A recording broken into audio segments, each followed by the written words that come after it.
નેત્રંગના જવાહર બજારમાં 80 લાખના ખર્ચે બનેલ મુખ્ય માર્ગ 1 મહિનામાં જ બિસ્માર બનતા સ્થાનિકોએ રોડ પર ઉતરી આવી ભ્રષ્ટાચારની ફરિયાદ સાથે રોડ બનાવી આપવાની માંગ કરી હતી। નેત્રંગ ગ્રામ પંચાયતની હદમાં આવેલ જવાહર બજારના મુખ્ય માર્ગ માટે સાંસદની ગ્રાન્ટમાંથી ગ્રામજનોની હિતમાં 50 લાખ અને અન્ય ગ્રાન્ટ મળી અંદાજિત 80 લાખના ખર્ચે માર્ગ બનાવવામાં આવ્યો હતો। જે માર્ગ ગણતરીના દિવસોમાં જ બિસ્માર બનતા વેપારીઓ અને સ્થાનિકો હેરાન પરેશાન થઈ રહ્યા છે। બિસ્માર બનેલ રસ્તા ઉપર ઉડતી ધૂળને પગલે લોકો ત્રાહિમામ પુકારી ઉઠ્યા છે।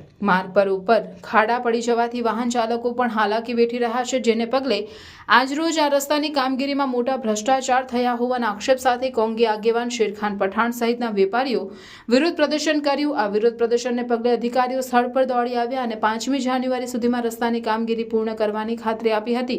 જો કામગીરી પૂર્ણ નહીં કરવામાં આવે તો પ્રદર્શનકારીઓ 6ઠી જાન્યુઆરીએ કોન્ટ્રાક્ટરને બ્લેકલિસ્ટ કરવા સાથે નેત્રંગ ગામમાંથી પસાર થતો નેશનલ હાઈવે બંધ કરી ઉગ્ર આંદોલન કરવાની ચીમકી ઉચ્ચારી છે।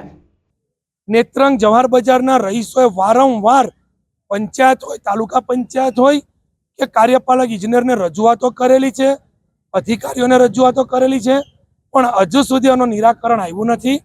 ફરી આજે અમે લોકોએ ગામ લોકો ભેગા મળી ને આ જવાહર બજારની અંદર અમે ભેગા મળ્યા છે કે આ રસ્તાનું નિરાકરણ ક્યારે આવશે। ત્યારે અમને અહીંના એસઓ, તાલુકા વિકાસ અધિકારી, ગ્રામ પંચાયતના સરપંચ, જિલ્લા પંચાયતના સભ્ય અને કાર્યપાલક ઇજનેર સાથે ટેલિફોનિક વાત કરેલી છે। એમણે અમને બાંહેધરી આપેલી છે કે 5 તારીખ સુધીમાં આ રસ્તાનું કામ પૂર્ણ થઈ જશે।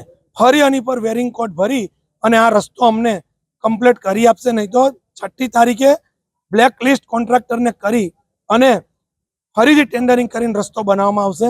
મારી આ મીડિયાના માધ્યમથી તમામ અધિકારીઓને વિનંતી છે કે આટલી બધી આ બજારના લોકો હાલાકી ભોગવી રહ્યા છે, તાત્કાલિક આ 15 દિવસના સમયમાં જો તમે લોકો અમને આ રસ્તાનું નિરાકરણ નહીં કરી આપો તો મજબૂરન અમારે આ નેશનલ હાઈવે અમારે બ્લોક કરવો પડશે અને તમારી કચેરીને વાલિયા ડેપ્યુટી એન્જિનિયરની કચેરી હોય કે ભરૂચ કાર્યપાલક ઇજનેરની કચેરીને તાળાબંધી ન કરવી પડે કે તાલુકા પંચાયતને તાળાબંધી ન કરવી પડે, એની પર મજબૂર ના કરતા 15 દિવસમાં આ રસ્તામાંથી ગામના લોકોને રાહત અપાવજો।